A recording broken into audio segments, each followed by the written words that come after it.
Então, vamos para mais um estudo.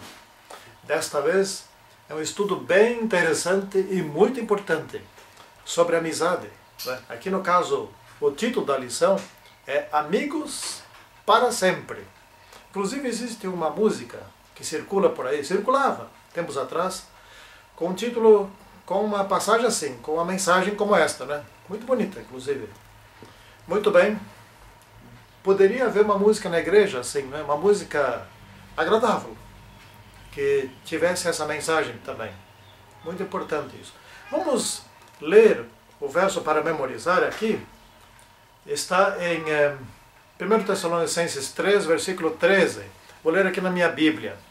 A fim de que sejam vossos corações confirmados em santidade e isentos de culpa, na presença de nosso Deus Pai, na vinda de nosso Senhor Jesus, com todos os seus santos. Aqui está falando a respeito dos santos. Os santos anjos que vêm com Jesus para resgatar aqui os santos seres humanos que aguardam Jesus. Então ele vem com os anjos santos para buscar aqueles que se separaram do mundo e que não querem mais viver aqui nesse mundo, que não gostam dessa sociedade, que não se acostumaram com o estilo de vida que existe aqui na Terra. Portanto, estas são pessoas que vão se separando da sociedade porque elas preferem as coisas da outra sociedade, daquela sociedade que Deus preparou. Esta é uma sociedade de seres felizes, de seres que merecem a vida eterna, né? E esse é um tanto quanto o nosso assunto desta semana que nós estamos estudando aqui. Vamos ver aqui a parte inicial do nosso estudo. Aconteceu lá em Tessalônica que aqueles irmãos, eles estavam sendo perseguidos pelos outros, na verdade irmãos, não é? Que vieram da Judéia. Então Paulo conseguiu pregar naquela cidade durante 3 sábados e teve que sair de lá porque ele não tinha mais condições de vida. Ele foi massacrado já na cidade anterior, né, de Corinto, e agora de novo na cidade de Tessalônica. Teve que fugir dela, praticamente, é isso, né? Mas deixou ali bons amigos, excelentes amigos. E essa é uma questão muito importante. Vejam só, essa questão da perseguição. O que tem de tão importante que alguém precisa perseguir outro? Não é? Que coisa mais sem lógica, se formos pensar racionalmente. Não faz sentido nenhum. Por que perseguir alguém? Na alguma época da história da humanidade, a perseguição já resolveu algum problema? Qualquer que fosse? Não. Ela sempre trouxe problemas ainda maiores. Esta que é a verdade. Perseguições não resolvem problema. Então nós temos aqui casos, por exemplo, bom, nós estamos falando agora em perseguição, mas caso tipo assim, eu estou de mal com fulano, ou eu não converso mais com ciclano, aquela outra pessoa ali não serve para ser minha amiga, esse tipo de coisa. Bom, qual é a diferença disto com relação à perseguição? É a intensidade, não é? Essa pessoa não persegue, mas também não se dá bem. Então é parente da perseguição. Isso não faz sentido nenhum. Essas coisas não são de Deus, essas coisas são de Satanás. Se alguém em nossa igreja pensa mal de outra pessoa, não digo que precisa perseguir outra pessoa, está de mal de outra pessoa, fala mal de outra pessoa, isto é tudo parentesco da perseguição, não é? Pode ser até que ela já tenha pregado com relação à perseguição na Idade Média, ou na perseguição dos antigos, etc. E pratica coisas que são parentes da perseguição. Vejam bem, sempre houve esse negócio de perseguição. Na família de Adão, Caim já perseguiu Abel e matou Abel. Não é? Na família de Abraão, Isaac foi perseguido por Ismael. E assim por diante, na família de Isaac, Esaú perseguiu Jacó. Jacó teve que fugir. no grupo de Jesus Cristo, dos discípulos de Jesus Cristo, né, houve um inimigo que se levantou dentre os discípulos e se tornou inimigo de Cristo e traiu Cristo, vendeu Cristo por dinheiro barato. Não se vende ninguém por dinheiro nenhum, e muito menos, poderíamos dizer assim, por dinheiro barato, 30 moedas de prata. Né? Entre os primeiros cristãos houve perseguição do povo de Deus com relação ao povo de Deus. No cristianismo, na época da Idade Média, é que foi a maior perseguição de todos os tempos. E hoje, no final dos tempos, dentro da própria Igreja Adventista, se levantarão os mais ferozes perseguidores dos próprios Adventistas.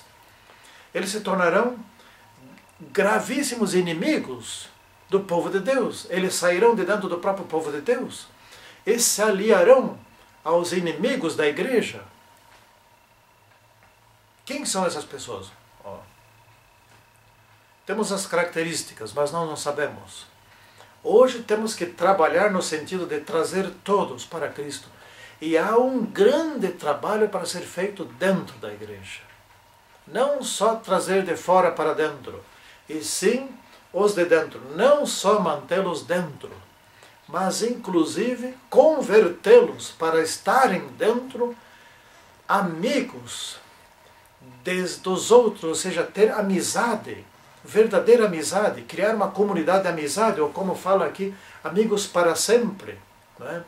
Então isso é muito importante que se faça hoje, um trabalho missionário interno, porque muitos se levantarão de dentro da igreja, e já estão se levantando, para persegui-los da própria igreja. Né?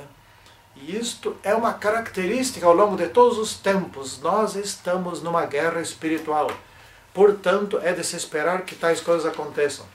Paulo, aqui em Tessalônica, formou uma tão forte e grande amizade com os tessalonicenses que ele precisava, sentia desejo de estar junto com eles. Não é? Por que essa amizade é tão forte? Há algumas razões muito importantes. Por exemplo, muitos deles, nem todos, né? Mas muitos dos tessalonicenses, que eram ali judeus, que estavam lá, e alguns outros prosélitos, que eram gregos, ou gentios que se converteram ao judaísmo, que depois se converteram ao cristianismo, porque do judaísmo para o cristianismo, vamos dizer assim, a diferença é mínima. Todo judeu que quer se tornar cristão, o adventista do sétimo dia, basta aceitar Cristo, em princípio, né? Bom, então ali Paulo, lembra da estratégia de Paulo? Ele explicou direitinho a diferença entre o que eles acreditavam no estudo do Velho Testamento e o que era realmente o Velho Testamento, quem era o Messias. E ele explicou: o Messias era aquele sofredor que foi morto. E eles entenderam: ah, é verdade, então veio o Messias. Aí entenderam o Velho Testamento e aceitaram. Hoje, nós, adventistas do sétimo dia, temos uma grande missão de explicar o seguinte: que o Novo Testamento e o Velho Testamento não são incompatíveis, que o Novo Testamento não substituiu o Velho Testamento, que existe uma ligação entre os dois, que a Bíblia que é inteira é uma coisa só, que, portanto, as coisas que estão escritas no Novo Testamento, isso é fácil de provar, as coisas que estão escritas no Novo Testamento repetem as que estão no Velho Testamento, que, portanto, o sábado não foi abolido, por exemplo, né? E assim vai. Então a estratégia de Paulo ainda hoje é muito importante, e muitos estão ouvindo a nossa mensagem, não é?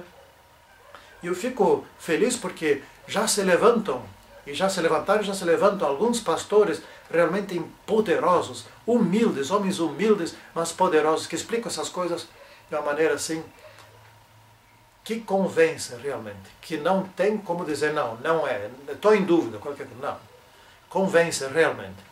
Muito bem, indo adiante, Paulo então estava ali feliz com os tessalonicenses porque recebeu notícias importantes, está na terça-feira aqui, por parte de Timóteo, que foi para lá. Ele viu lá que aqueles cristãos que se tornaram cristãos, aqueles judeus que se tornaram cristãos, aqueles gentios que se tornaram cristãos, eles continuaram estudando a Bíblia, o Velho Testamento deles, e continuaram se firmando, e continuaram crescendo, e também tinham saudades de Paulo, eles queriam ouvir mais ainda Paulo, estavam sedentos da verdade. Portanto, eles ouviram Timóteo e entenderam e buscaram saber mais. Então Paulo queria vê-los, Paulo queria estar mais uma vez com eles, tanto é que mais adiante ele conseguiu estar com eles. Poucos anos depois ele retornou a Tessalônica. Então esta foi o resultado da visita de Timóteo. Havia fé entre os tessalonicenses, havia amor a Deus, eles estavam crescendo espiritualmente e estavam saudosos de Paulo. E, portanto, é disto que nós temos que nos apropriar.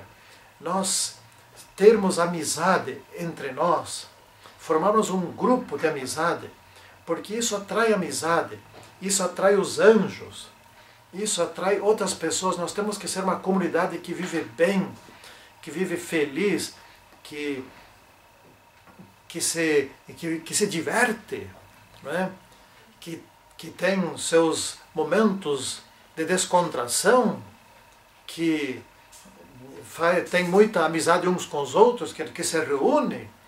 Nós temos que formar uma comunidade que atrai os outros, algo que é superior a essas coisinhas que o mundo oferece.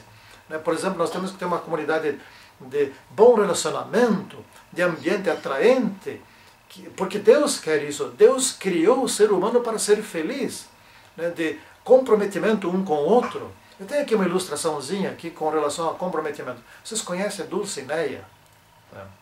Não é o que estão pensando, não é uma pessoa. É uma cadela.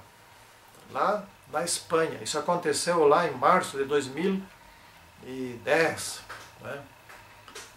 Era amizade muito intensa desta cadelinha com um cachorro. E os dois estavam sempre juntos. E um dia desses aconteceu que o cachorro foi atropelado numa estrada e foi morto ali.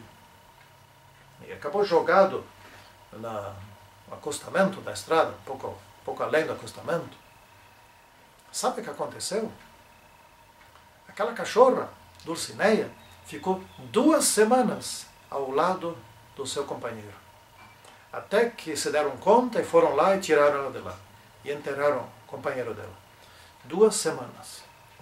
Vocês podem conferir essa notícia. Basta clicar no Google. Cadela cuida de corpo. Escreve isso no Google, você vai ver que é verdade. Aconteceu uma coisa muito parecida na China também. Um cachorrinho ficou ao lado da cachorra, sua companheira, que foi atropelada também, e ficou ali, botando a pata, lambendo o sangue, tentando reanimar aquele animal morto. Se os animais que são irracionais podem ser companheiros, podem ter amizade nesta amplitude, o que se dizer daqueles que são cristãos? Meus queridos, não se persegue as pessoas, não se fala mal das pessoas, se cultiva amizade, se ama as pessoas, para que as pessoas sejam felizes. Quando nós fazemos os outros felizes, em retorno nós nos tornamos felizes. E isso é bom, tá certo? Vamos concluir com uma oração. Santíssimo e poderoso Deus que estás nos céus, ensina-nos a maneira de viver conforme o céu, para que aqui na terra já possamos sentir um pouquinho da felicidade desse viver que existe lá no céu para onde nós vamos. Que essa seja a experiência de cada um de nós. Em nome do Senhor Jesus Cristo. Amém. Muito bem, então tá. Até o próximo estudo. Estudem bem essas lições. São de extrema importância, tá certo?